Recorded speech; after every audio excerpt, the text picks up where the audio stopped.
जी अस्सलाम वालेकुम। My name professor Mohammad Taiyab Iqbal, your English teacher. हमने सब्जेक्ट व बकरीबन का टॉपिक शुरू किया हुआ था। इसके 13 रूल्स हम ऑलरेडी पढ़ चुके हैं हमें। तो अब हम रूल नंबर 14 की तरफ चलते हैं। रूल नंबर 14 है जी, all of these terms are treated as singular phrases and require singular verb और हेल्पिंग वर्ब। ये मुख्तलिफ किस्म के एक्सप्रेशन यहाँ पर लिखी हुई हैं। उन एक्सप्रेशन को हम देख रहे हैं कि जितनी भी एक्सप्रेशन यहाँ पर लिखी हैं सारी की सारी सिंगुलर के तौर पर ट्रीट की जाती हैं। कौन सी हैं जी? A pair of, a group of, a bunch of, a set of, a pack of, a flock of. अगर आप देखें इन सब के शुरू में लिखा हुआ है आ पेयर ऑफ। पहली बात तो लेटर ए लिखा हुआ है, ए हमेशा सिंगुलर के तौर पर ट्रीट किया जाता है। इसी तरह से आ पेयर ऑफ, आ पेयर लिखा हो, आ ग्रुप लिखा हो, ये हमेशा सिंगुलर हुआ करते हैं। अ set of, a pack of, ये सारे सिंगुलर होंगे और इनके बाद आने वाला वर्ब और हेल्पिंग वर्ब सिंगुलर होगा। जैसे लिखा अ pair of shoes is required for the poor boy. दूसरी एग्जांपल है अ bunch of grapes has fallen from the plate. तीसरे एग्जांपल है अ set of books is sold. तो यहाँ पर हमारा जो बेसिक डायरेक्ट सब्जेक्ट बन रहा है वो अ पेयर ऑफ है, अ बंच है, अ सेट है। तो इसके बाद जो आने वाला नाउन है, नाउन को हम इग्नोर करेंगे, नाउन को छोड़ दें। जो पहला वर्ड लिखा है आ पेयर, आ बंच, आ सेट, यही हमारा डायरेक्ट सब्जेक्ट होगा। इसी के मुताबिक हम हेल्पिंग वर्ब लगा रहे हैं। इज लगाया, अ बंच ऑफ ग्रेस में हैज़ लगा दिया, अ सेट ऑफ बुक्स में इज लगा दिया। तो जब भी फिक्रे के शुरू में इस तरह के एक्सप्रेशंस आएंगे ये हमेशा थर्ड पर्सन सिंगुलर हुआ करती हैं और इनके बाद हमने सिंगुलर वर्ब और हेल्पिंग वर्ब इस्तेमाल करना होता है। तो ये सिंगुलर बन गई थी। उसके बाद जो हमारा नेक्स्ट पॉइंट बनता है पॉइंट नंबर 15, ये आ गया कलेक्टिव नाउन।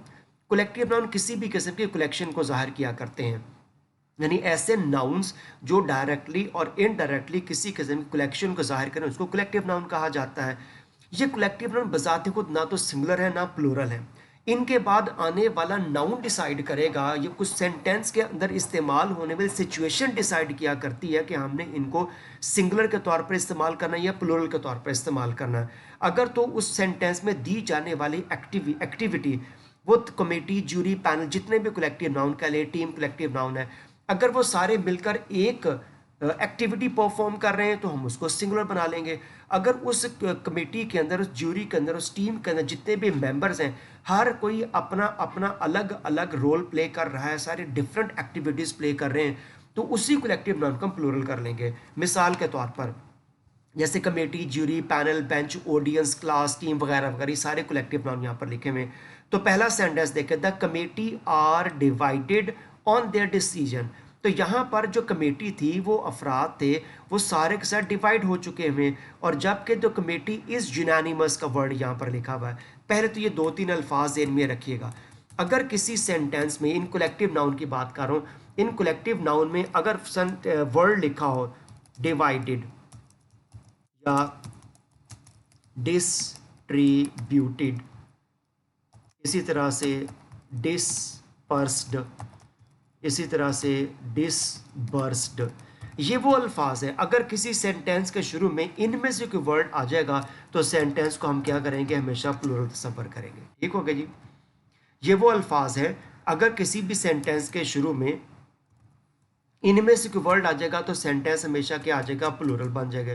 अगर किसी भी सेंटेंस, सिंगुलर कब होगा सेंटेंस, अगर किसी सेंटेंस के शुरू में हम लगा दें सेंटेंस में कलेक्टिव नाउन के बाद आ जाएगा यूनानिमस। अगर किसी सेंटेंस में यूनानिमस का वर्ड आ जाएगा तो यूनानिमस का मतलब हुआ करता है उसको कलेक्टिवली सिंगुलर बना लेना, तो वो उसकी वजह से सेंटेंस सिंगुलर हो जाएगा। यूनानिमस का वर्ड हो सकता है, यूनियन का वर्ड हो सकता है, या लफ्ज़ सिंगल लिखा जा सकता है।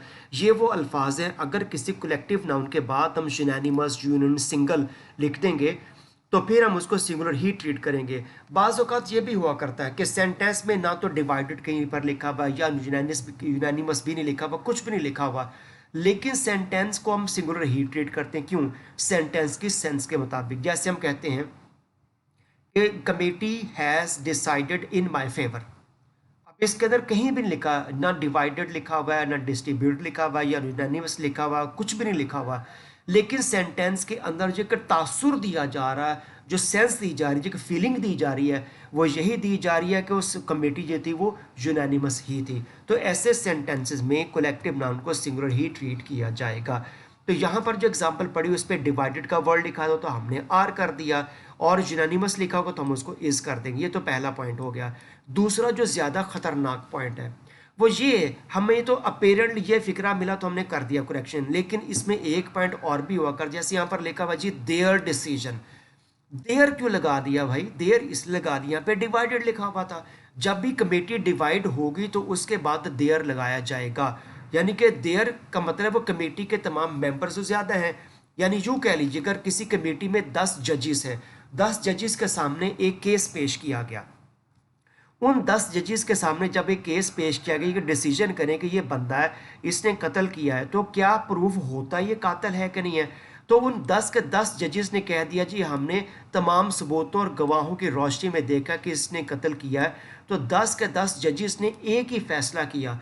तो जो यूनानिमस डिसीजन, यूनानिमस वर्डिक्ट दिया गया वो ये था कि ये कातिल है and he should be hanged till death, कि इसको मौत तक इसको लटकाए रखो। तो एक फैसला किया गया, उस एक फैसले की वजह से हम क्या करेंगे, उसको सिंगुलर बना देंगे। लेकिन अगर वो 10 के 10 जजेस थे, वो 10 के 10 जजेस तकसीम हो जाते, यानी कि उनमें से जो 3 जजेस हैं वो कहते ये कातिल है, इसको फांसी दे दो।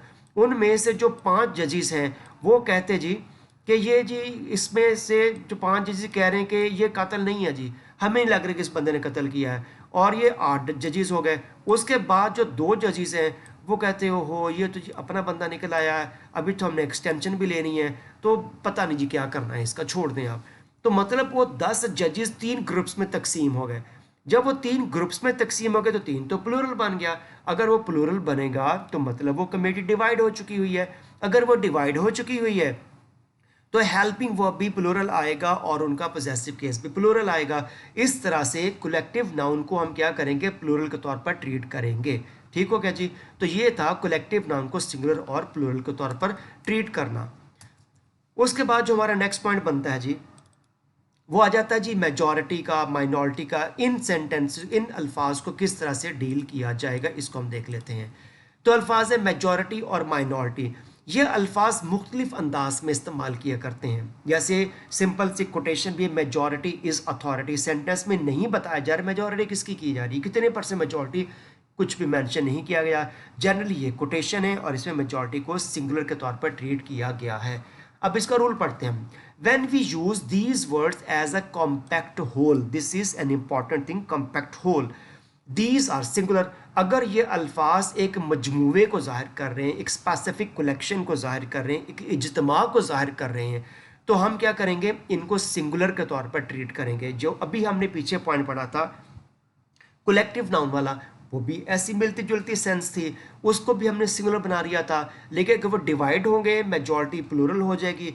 तो जैसे लिखा था majority agrees in my favour, तो यानी ज़्यादातर जो अफराद है वो मेरी फेवर में, तो यहाँ पर इस मेजॉरिटी को हमने सिंगुलर ट्रीट किया और उसके बाद वर्ब की पहली फॉर्म आ गई, एस और इस का इजाफा कर दिया। लेकिन अगर इन अल्फाज के बाद व्हेन दीज वर्ड्स मेजॉरिटी और minority represent a specific ratio और percentage, they can be used as singular और प्लूरल।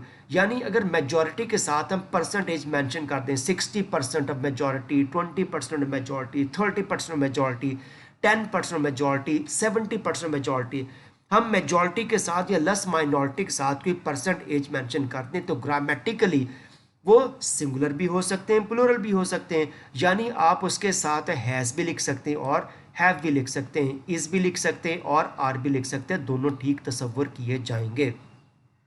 अगला पॉइंट है when majority and minority are used with plural nouns they are treated as plural. ये important point है। अगर less majority के बाद plural noun use किया जाएगा तो हेल्प मी वो प्लूरल आएगा, सिंगुलर नाउन इस्तेमाल करेंगे तो हेल्प मी वो सिंगुलर हो जाएगा। ठीक है, यानी majority of the people are illiterate, majority of the persons are in my favour, majority of the population. अब यहाँ पे लफ्ज़ आ गया पॉपुलेशन। जो पॉपुलेशन वर्ड होता है वो क्या होता है, वो सिंगुलर होता है। तो the majority of the population loves population singular है, उसकी वजह से हमने लगा दिया यहाँ पर इज। तो majority of the population is illiterate. The majority of the countries, countries plural है तो उसकी वजह से हमने यहाँ पर हेल्पिंग वर्ब भी प्लूरल बना दिया, तो बन गया majority of the countries are against Israel.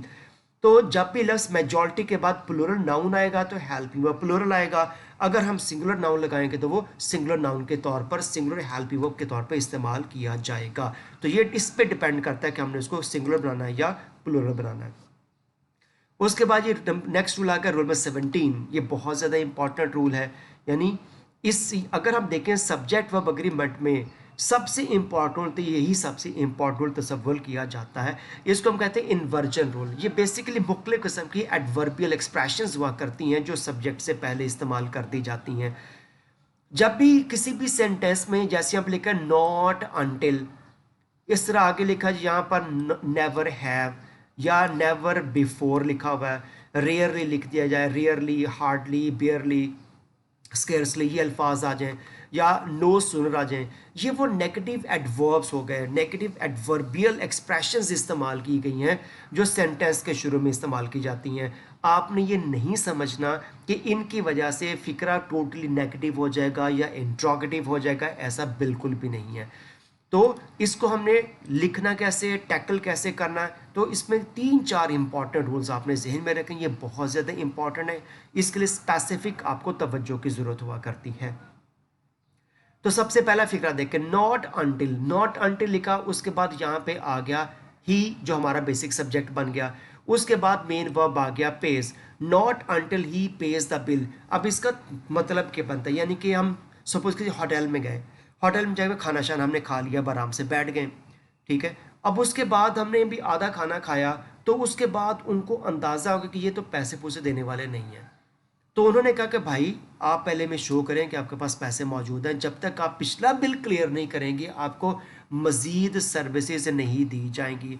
हम जो भी कह सकते हैं, हम किसी होटल में गए हैं, वहाँ पे हमने कमरा लिया हुआ है, हम कमरे में रह रहे हैं, हमने 2 दिन का लिया था, 2 दिन का एडवांस पे किया था और वो एडवांस ख़त्म हो गया। अगर हम तीसरे दिन के लिए कमरा बुक करवाना चाहते हैं तो हमें फिर एडवांस पे करना पड़ेगा। तो जब वो तासुर देना चाहें कि जब तक आप मज़ीद पे नहीं करेंगे तब तक आपको सर्विसेज नहीं दी जाएंगी, तो ऐसा एक्सप्रेशन देने के लिए हम ये नेगेटिव एडवर्ब का रूल शुरू में इस्तेमाल किया करते हैं, यानी कि इसको इन्वर्जन रूल कहा जाता है। तो बनकर not until he page the bill, जब तक वो बिल अदा नहीं करेगा, will the services not be resume, तब तक उसके सर्विस रिज्यूम नहीं की जाएंगी। दूसरा ज़्यादा इंपॉर्टेंट सेंटेंस है नेवर हैव। अब यहाँ पे आप देख रहे होंगे कि सेंटेंस में हेल्पिंग वो पहले आ चुका हुआ है और मेन सब्जेक्ट है वो उसके बाद इस्तेमाल किया गया, इसके बावजूद एंड पे क्वेश्चन मार्क की बजाय फुल स्टॉप लगाया गया, जो कि ये सेंटेंस इंट्रोगेटिव नहीं है, इसलिए हमने एंड पर क्वेश्चन मार्क नहीं लगाया। ये जस्ट एक एक्सप्रेशन के अंदर एक एम्फेसिस देने के लिए, एक स्ट्रेस देने के लिए, एक जोर डालने के लिए पैटर्न इख्तियार किया जाता है। Never have I felt so much disturb before, कि कभी भी मैंने इतना ज़्यादा परेशान अपने आप को नहीं पाया। तो ऐसे एक्सप्रेशन में पहले नेगेटिव एडवर्ब आता है, उसके बाद हेल्पिंग वर्ब आया करता है, उसके बाद सब्जेक्ट आता है, फिर हेल्पिंग वर्ब, फिर मेन वर्ब आया करता है, उसके बाद रिमेनिंग सेंटेंस लिखा जाता है। नेक्स्ट एग्जांपल पढ़ें, नेवर बिफोर वॉज। अब यहाँ पे नेवर बिफोर आ गया नेगेटिव एडवर्ब, उसके बाद हमने हेल्पिंग वर्ब लगा दिया वॉज, उसके बाद हमने सब्जेक्ट लगा दिया, फिर हम रिमेनिंग सेंटेंस को लिखेंगे never before was he so lazy and dull. तीसरी एग्जाम्पल देखें। अब ये जो एग्जाम्पल बाकी रह गए ना 3 एग्जाम्पल, ये ज़्यादा इंपॉर्टेंट एग्जाम्पल्स हैं पहले की निस्बत। उसकी 2 रीज़न्स हैं। पहली रीज़न ये है कि जो अल्फाज रेयरली, बेयरली, स्केर्सली, हार्डली इस्तेमाल किया करते हैं, इनके बाद हमने जो हेल्पिंग वर्ब इस्तेमाल करना है, यानी हेल्पिंग वर्ब पहले इस्तेमाल किया जाएगा, सब्जेक्ट बाद में, जैसे ऊपर हम पढ़ चुके हैं। दूसरा रूल इनका ये हुआ करता है कि इनका पेयर बनता है, जैसे रेयरली है, इसका पेयर हमेशा इस्तेमाल करेंगे, पेयर बनाएंगे व्हेन के साथ, ठीक है। इसका स्ट्रक्चर मैं आपको लिख के समझा देता हूँ। जब ये नेगेटिव एडवर्ब वाले फिक्रे आएंगे, जैसे हम कहते हैं कि रेयरली या बेयरली अगर लिखा हो, स्केर्सली लिखा हो, इस तरह के अल्फाज, इनके फौरी बाद हमने क्या लगाना, हेल्पिंग वर्ब लगा देंगे, हेल्पिंग वर्ब आ जाएगा। हेल्पिंग वर्ब के बाद हम लगाएंगे जी सब्जेक्ट लगा देंगे, सब्जेक्ट के बाद हम क्या लगा देंगे, मेन वर्ब लगा देंगे, और उसके बाद कह लें कि जो ऑब्जेक्ट आ जाएगा, जो रिमेनिंग सेंटेंस कह लें, प्रेडिकेट की कंप्लीशन कह लें, वो सारे आ जाएगी। उसके बाद यहाँ पे हमने पेयर लगाना है। पेयर किसका लगाना है, वो जो अल्फाज हमने शुरू में लिखे थे, कॉन्सेप्ट रेयरली, बेयरली, स्केर्सली या हार्डली, ये जो अल्फाज लिखे थे इनका पेयर यहाँ पर लगाया जाएगा। ठीक है जी, यहाँ पर इसका पेयर लगाएंगे। पेयर इसका बनता किसके साथ हुआ करता जी, व्हेन के साथ। यानी कि जब भी हमने क्या करना है, हमने फिक्र एक्शन में रेयरली, बेयरली, स्केर्सली, हार्डली लिखना है। उसके बाद हम क्लॉज नंबर 1 यहाँ पर कंप्लीट कर देंगे। यहाँ पर आ जाएगा क्लॉज नंबर 1 मुकम्मल होगा। उसके बाद यहाँ पर इसका पेयर लगाया जाएगा। पेयर किसके बना करता है, व्हेन के साथ बना करता है। यानी कि जिस फिक्रे के शुरू में रेयरली, बेयरली, हार्डली, स्केर्सली आएगा, उसमें पहला क्लॉज मुकम्मल करने के बाद हम व्हेन लगाएंगे, और व्हेन लगाने के बाद फिर हम क्लॉज नंबर 2 लिख देंगे। क्लॉज नंबर 2 जहन में रखिएगा, वो हमेशा क्या हुआ करता है, वो पॉजिटिव ही हुआ करता है। उसको हम इंट्रोगेटिव स्ट्रक्चर में या नेगेटिव इन्वर्जन रूल के उसके ऊपर अप्लाई नहीं करते। जो क्लॉज नंबर 2 है वो हमेशा पॉजिटिव स्ट्रक्चर में ही लिखा करते हैं जनरली। ठीक हो गया, तो ये इसका पहला स्ट्रक्चर बन गया। इसी तरह से एक और हमने वर्ड देखा था, नो सूनर। जो नो सूनर हुआ करता है, नो सूनर भी सेम स्ट्रक्चर है, यानी जैसा हमने ये पढ़ा था बेयरली, रेयरली वाला, same is the case with no sooner. Same इसको भी हम कह सकते हैं कि वो उसी तरह लिखा जाता है। ठीक है, सिर्फ चेंज क्या आनी, जहाँ पर बेयरली, रेयरली, हार्डली, स्केर्सली लिखा था, वहाँ पे हम क्या लिख देंगे जी, वहाँ पे नो सूनर लिख देंगे। नो सूनर लिखेंगे तो उसके बाद इसका पेयर चेंज हो जाएगा। नो सूनर का पेयर हम लगाया करते हैं THAN, देन के साथ। ठीक है, रेयरली, बेयरली, हार्डली का पेयर हमने बनाया था व्हेन के साथ, और नो सूनर का पेयर हम बनाया करते हैं देन के साथ। ये इंपॉर्टेंट चीज़ है। तो अब तक हमने इसके दो इंपॉर्टेंट पॉइंट पढ़ लिए। पहला पॉइंट ये पढ़ा कि इसके फौरी बाद हेल्पिंग वर्ब आएगा, और जब हेल्पिंग वर्ब लगा लेंगे उसके बाद हमने क्या लगाना, सब्जेक्ट लगाना। सब्जेक्ट के बाद मेन वर्ब आ जाएगा, उसके बाद ऑब्जेक्ट लगाएंगे, फिक्र मुकम्मल हो जाएगा। उसके बाद इसका पेयर लगाएंगे। पेयर जो हार्डली, रेयरली होता है उसका पेयर बनता होता है व्हेन के साथ, और जो दूसरा वर्ड हुआ करता है नो सूनर, उसका पेयर बनता होता है देन के साथ, और देन के बाद क्लॉज नंबर 2 मुकम्मल किया जाता है। एग्जाम्पल हम इसकी पढ़ लेते हैं जी। पहली एग्जाम्पल इसकी लिखी हुई है जी, rarely had they left the house when it started raining. दूसरी एग्जाम्पल पढ़े, स्केर्सली हैड, अब हैड पहले आ गया, वी सब्जेक्ट तो उसके बाद लगाया गया। Scarcely had started our game when father forbade us to play. तो स्केर्सली का पेयर यहाँ पे किसका बना दिया हमने, व्हेन के साथ बना दिया। उसके बाद नो सुनर आ गया, नो सुनर के बाद हेल्पिंग वर्ब आ गया, हैड आ गया, उसके बाद हमने लगा दिया आई, लगा दिया। आई के बाद फिनिश्ड माई ब्रेड, देन अब यहाँ पे देखिए नो सुनर था, नो सुनर का पेयर बनता होता, देन के साथ हमने यहाँ पे लगा दिया THAN, देन। याद रखेगा देन, THEN देन नहीं लगाना, THAN देन लगाना है। देन लगाएंगे, उसके बाद हमने क्लॉज नंबर 2 लगा दिया, then they brought my favourite biryani. तो ये हमारा यहाँ पर क्लॉज नंबर 2 मुकम्मल हो गया। अब यहाँ पे एक और बात ध्यान में रखिएगा, अगर क्लॉज नंबर 1 हमारा पास्ट टेंस में होगा तो क्लॉज नंबर 2 भी पास्ट टेंस में होगा। यानी अगर यहाँ पर हमने हैड लगा दिया, हैड के बाद वर्ब के थर्ड फॉर्म आगे फिनिश, अगर दूसरे क्लॉज में हम दे ब्रॉड की बजाय दे ब्रिंग लिखते, फिक्रा गलत ही रहता। ये भी आपने जहन में रखना है कि ये जनरली पास्ट टेंस में हम डिड के साथ, हैड के साथ इस्तेमाल करते हैं। डिड हो या हैड हो, पास्ट टेंस होगा, और दूसरे क्लॉज को भी हमने पास्ट टेंस ही रखना होता है। तो दूसरे क्लॉज को हम प्रेजेंट कर देंगे, पहला क्लॉज पास्ट होगा, तो फिक्रा गलत का गलत ही रहेगा। उम्मीद है कि ये आपको समझ आ चुका होगा। यहाँ तक जो हमारा जो बेसिक टॉपिक था सब्जेक्ट वर्ब अग्रीमेंट का, वो मुकम्मल हो जाता है। उम्मीद है कि आपको अच्छी तरह समझ आया होगा।